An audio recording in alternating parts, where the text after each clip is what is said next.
Welcome back to achievers point. साथियों, आज कक्षा 11वीं भौतिक शास्त्र के ऑब्जेक्टिव के साथ इस वीडियो की शुरुआत करते हैं। इससे पहले कक्षा 12वीं के छात्रों के लिए हमने अध्ययन सामग्री डाली थी और आज कक्षा 11वीं से आज से कक्षा 11वीं के ऑब्जेक्टिव्स और न्यूमेरिकल्स का प्रारंभ होने जा रहा है। तो जितने भी बच्चे चैनल पर नए हैं वो चैनल को सब्सक्राइब करें ताकि आगे आने वाले वीडियो का नोटिफिकेशन आपके YouTube चैनल पर आ जाएगा। आइए शुरुआत करते हैं। तो आपके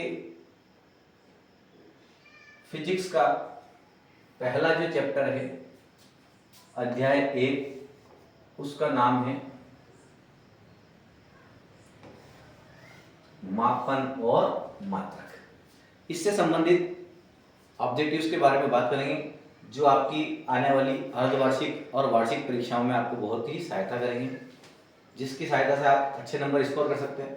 सभी जानते हैं फिजिक्स में आपके 28 ऑब्जेक्टिव आएंगे, जो कि बहुत बड़ा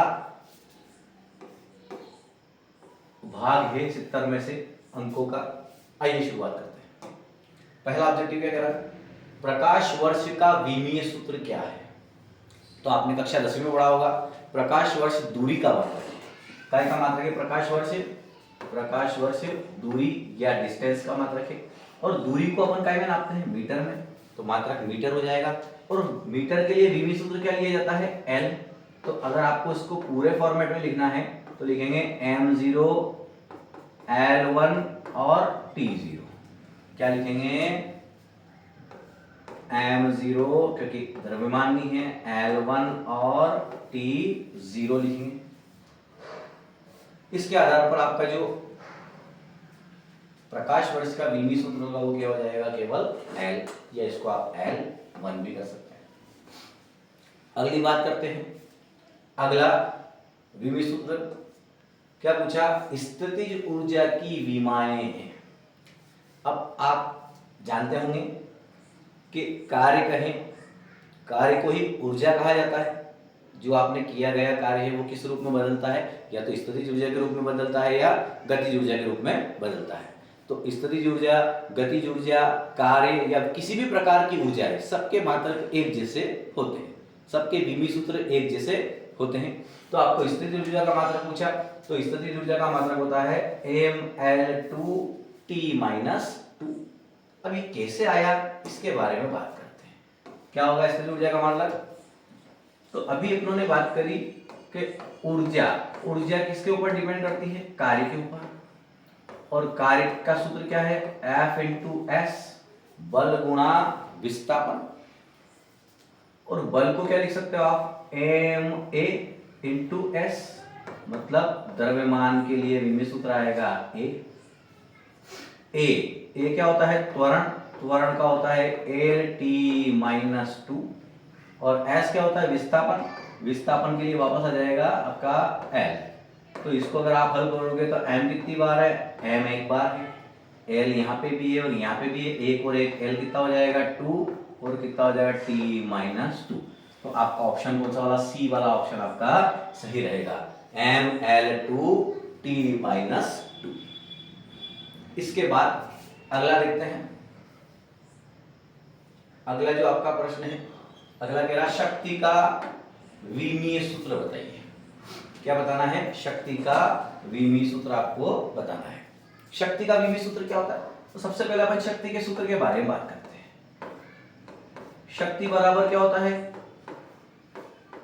कार्य बटे समय। यह जो शक्ति की परिभाषा होती है कि कार्य करने की दर को ही शक्ति कहते हैं। अब शक्ति का एक अगला चैप्टर चौथा, 4 चैप्टर में शक्ति आता है, लेकिन पहले चैप्टर में आपको विमाएं दी हुई है, तो वो विमाएं पहले चैप्टर में ऑब्जेक्टिव बन सकता है। तो शक्ति क्या होता है? कार्य बटा समय। अभी मैंने कार्य का विमीय सूत्र निकाला, जो ऊर्जा का होता है वही कार्य का होता है, mL2T-2 बटे नीचे क्या आ गया? नीचे समय कितनी बार? एक बार। ये समय नीचे से ऊपर जाएगा तो कितना हो जाएगा? mL2T-2, और ये एक बार और नीचे से ऊपर आएगा तो -1 हो जाएगा। और -2 और -1 को साथ में अगर आप एक साथ लिखेंगे तो कितना हो जाएगा, mL2t-3। क्या ऐसा ऑप्शन में नजर आ रहा है? बिल्कुल नजर आ रहा होगा आपको, mL2t-3, जो कि आपका सी वाला ऑप्शन रहने वाला है। अतः तीसरे का जो सूत्र होगा वो क्या हो जाएगा, mL2t-3। अगला देखते हैं, अगला क्या कह रहा है आपको। अगला क्वेश्चन, सार्थक अंकों को गिनना है। प्रश्न क्रमांक 4 या ऑब्जेक्टिव 4 जो है, चौथा जो है, क्या कह रहा है, 6.046 में सार्थक अंकों की संख्या कितनी है। अब सार्थक अंक गिनने के कम से कम 7 रूल है, 6 या 7 रूल है सार्थक अंक को कैसे गिना जाता है। उसमें से एक नियम क्या कहता है, 6046 के 2 अशून्य संख्या जो कि 0 नहीं है, तो 1 से लेकर 9 तक कुछ भी हो सकती है, 2 अशून्य संख्या के बीच में जितने भी अंक आते हैं, चाहे वो 0 आ जाए या अशून्य संख्या आ जाए, उनको भी सार्थक अंकों में गिना जाता है। तो कितना हो जाएगा, 1, 2, 3 और 4। इसका मतलब इसमें सार्थक अंकों की संख्या कितनी हो गई, 4 हो गई। साथियों, आपका अर्धवार्षिक का पेपर हो या वार्षिक का पेपर हो, आपको एक ऑब्जेक्टिव सार्थक अंक से देखने को बिल्कुल मिलेगा वहां पे, तो आपको वो बनाना आना चाहिए। साथ ही आगे पीडीएफ में और भी ऐसे क्वेश्चन है जो अपने को सार्थक अंक के बारे में बताएंगे। अगला क्वेश्चन के बारे में बात करते हैं, किन किन राशियों की विमाएं समान होती है। तो कार्य, ऊर्जा और बल बिल्कुल नहीं होती, कार्य और ऊर्जा की एक जैसी होगी लेकिन बल की अलग हो जाएगी। वेग, संवेग, आवेग इनकी भी बराबर नहीं होगी।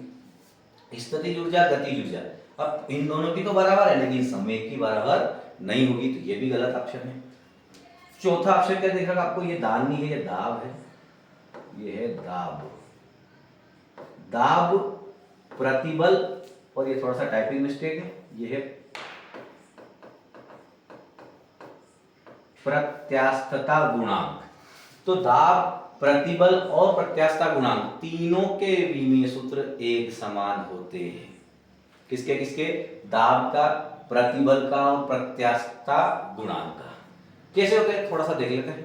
दाब, दाब का सूत्र होता है P बराबर F/A, बल बटा क्षेत्रफल। प्रतिबल, प्रतिबल का भी होता है F/A, तो दोनों के विमीय सूत्र भी समान होंगे, दोनों के मात्रक भी समान होंगे। और लास्ट में है प्रत्यास्थता गुणांक, इसको E से लिखते हैं, इसका सूत्र होता है प्रतिबल बटे विकृति। क्या होता है, प्रतिबल बटा विकृति।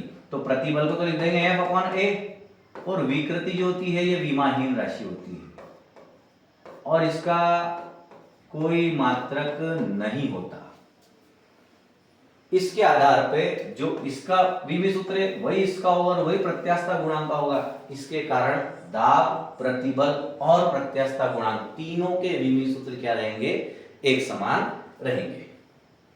अगले के बारे में बात करते हैं।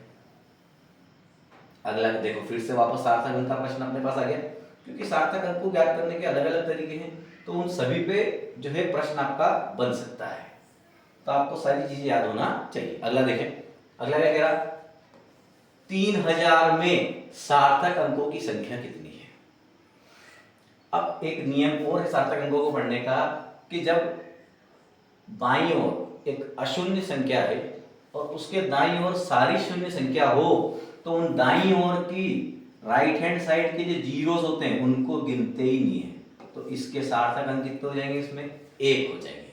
एक नियम मैं और बता देता हूं, अगर ये किसी भी भौतिक राशि का माप होता तो अब इसमें सार्थक अंक कितने हो गए, 4। लेकिन अगर ये केवल अंकों में लिखा हुआ है तो इसमें सार्थक अंक कितने रहेंगे, केवल 1, पीछे के जीरो गिने नहीं जाएंगे, तो इसमें सार्थक अंकों की संख्या कितनी हो जाएगी, 1 हो जाएगी। फिर अभी बात करें उन्होंने प्रतिबल का विमीय सूत्र, तो प्रतिबल क्या लिखा था, प्रतिबल होता है बल बटा क्षेत्रफल। तो बल का विमीय सूत्र निकाल लेते हैं। बल का विमीय सूत्र होता है mLT-2 बटे क्षेत्रफल, क्षेत्रफल मतलब क्या होता है, लंबाई गुणा चौड़ाई, तो लंबाई का स्क्वायर हो जाएगा।